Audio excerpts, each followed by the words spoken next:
नमस्कार दोस्तों। स्वागत है आपका हमारे चैनल पर।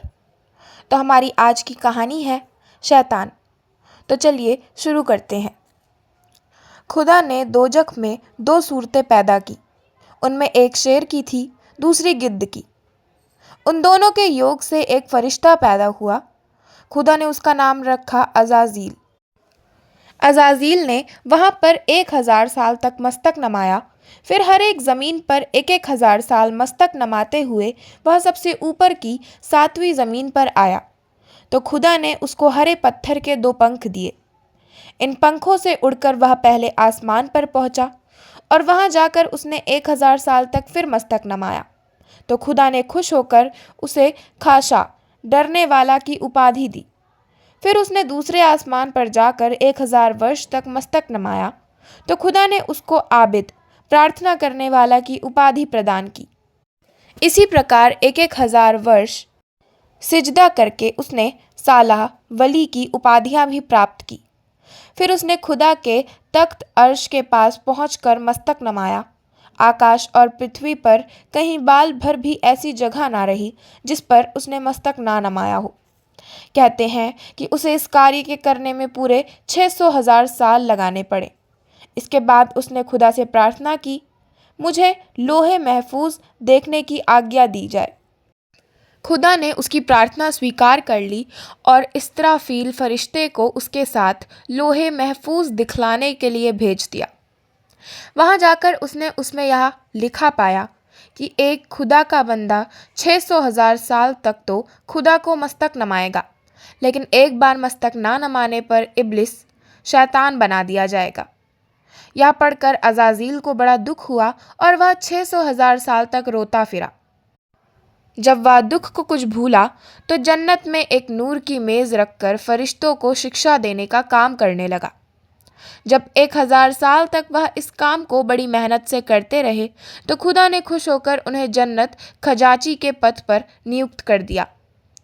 अभी अज़ाज़ील को इस पद पर नियुक्त हुए कुछ 1000 वर्ष ही हुए थे कि अचानक खुदा को सूचना मिली कि ज़मीन पर रहने वाले जिनों, राक्षसों ने बलवा कर दिया है।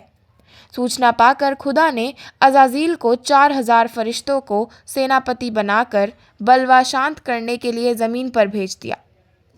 वहां पहुंचकर अज़ाज़ील ने अपनी बुद्धिमता से ऐसा प्रबंध किया कि ज़मीन पर ही जल्दी ही शांति स्थापित हो गई।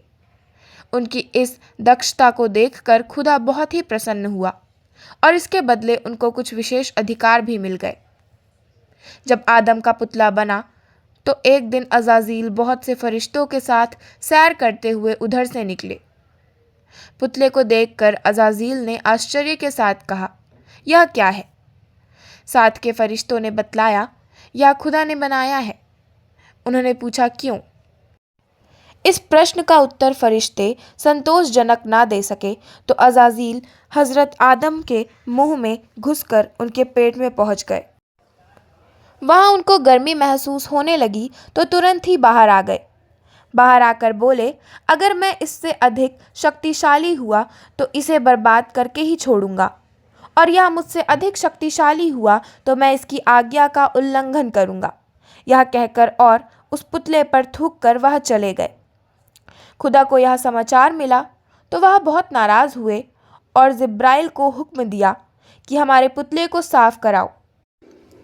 जिब्राइल वहां आया तो उसने उस लगे हुए थूक को साफ करके उससे एक कुत्ता बना दिया। कुत्ते की उत्पत्ति थूक से हुई है, इसी कारण मुसलमान लोग कुत्ते की परछाई को भी अशुद्ध मानते हैं। जब चीज़ों के नाम बतलाने में सब फरिश्तों की परीक्षा हो रही थी तो हज़रत अज़ाज़ील भी उनमें शामिल थे और दूसरे फरिश्तों की तरह उन चीज़ों के नाम ना बतला सकने के कारण वह भी परीक्षा में फेल हो चुके थे।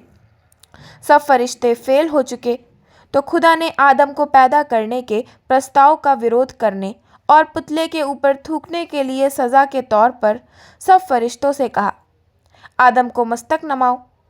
और सब फरिश्तों ने तो हुक्म सुनते ही बिना किसी हिचक के फौरन मस्तक नमा दिया। लेकिन अज़ाज़ील महाशय अपनी जगह से अकड़े खड़े रहे। अल्लाह बोले, तुमने मस्तक क्यों नहीं नमाया? अज़ाज़ील बोला, हुजूर ने ही हुक्म दे रखा है कि मेरे सिवाय किसी और को मस्तक ना नमाओ। अल्लाह बोले, मैं अब हुक्म देता हूँ कि आदम को मस्तक नमाओ। अज़ाज़ील बोला, आप अपना पहला हुक्म क्यों रद्द करते हैं? अल्लाह बोले, मेरी मर्ज़ी। अज़ाज़ील बोला, आखिर आपकी ऐसी मर्ज़ी क्यों? अल्लाह बोले, मैं इस बात को बतलाने के लिए तैयार नहीं। अज़ाज़ील बोला, तो जब तक आप कोई ख़ास वजह ना बतलाएं, मैं हरगिज़ आदम के सामने झुकाने के लिए तैयार नहीं। अल्लाह बोले, तो आज्ञा का उल्लंघन करोगे? अज़ाज़ील बोला, अगर आपके ख्याल में यही आज्ञा का उल्लंघन है तो ऐसा ही समझिए। अल्लाह बोले, आदम तुमसे बड़ा है। अज़ाज़ील बोला, किस लिहाज से? अगर उम्र के लिहाज से कहते हैं तो मैं उससे बहुत बड़ा हूँ। अल्लाह बोले, नहीं, जिस्म के लिहाज से। अज़ाज़ील बोला, अच्छा, तो आप मेरा और उसका मुकाबला ही करा दीजिए। अल्लाह बोले, देख, इसको मैंने अपने हाथों से बनाया है। अज़ाज़ील बोला, मुझे आपने अपनी कुदरत से पैदा किया है और कुदरती चीज़ बनावटी चीज़ से हमेशा ही अच्छी होती है। अल्लाह बोले, यह प्रार्थना ज़्यादा करेगा।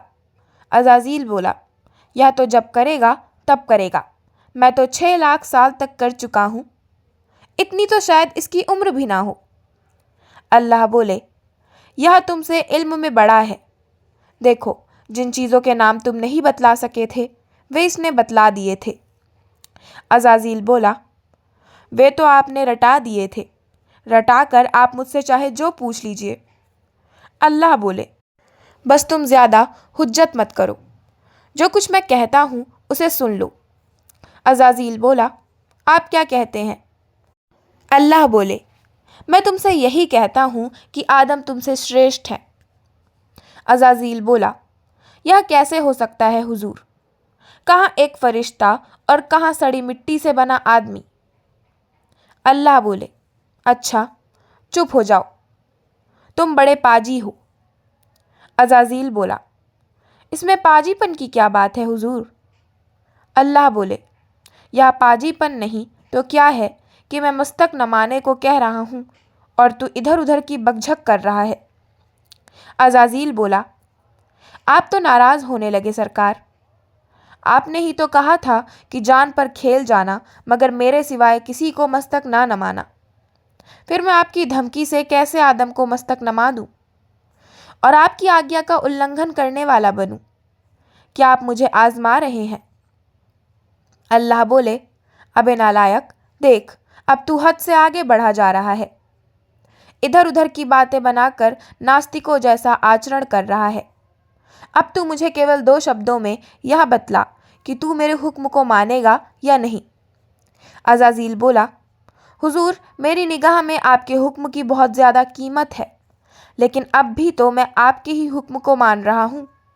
मैं जान गया हूँ आज आप मुझे आजमा रहे हैं, लेकिन मैं आपकी आजमाइश में फ़ेल होने वाला नहीं।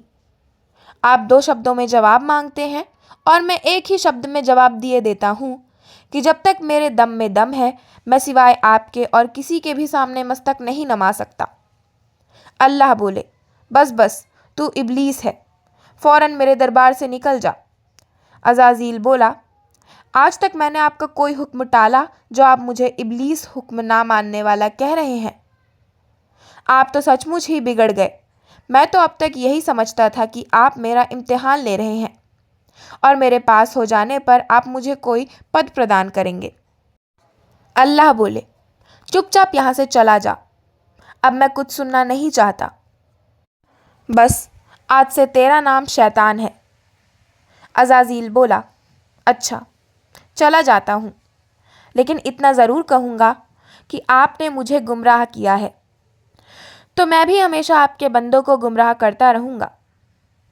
अल्लाह बोले, शौक़ से गुमराह करना, लेकिन याद रख, जो बंदे तेरी पैरवी करेंगे उन सब के लिए दोज़ख में ही स्थान होगा। अज़ाज़ील बोला, अच्छा, तो सलाम अलैकुम। तो इसी के साथ मैं अपनी आज की कहानी शैतान का समापन करती हूँ। आशा करती हूँ आपको हमारी आज की कहानी शैतान पसंद आई होगी। अगर आपको हमारी आज की कहानी पसंद आई हो तो हमारे चैनल को सब्सक्राइब करें, वीडियो को लाइक करें और बेल आइकन दबाना ना भूलें। धन्यवाद।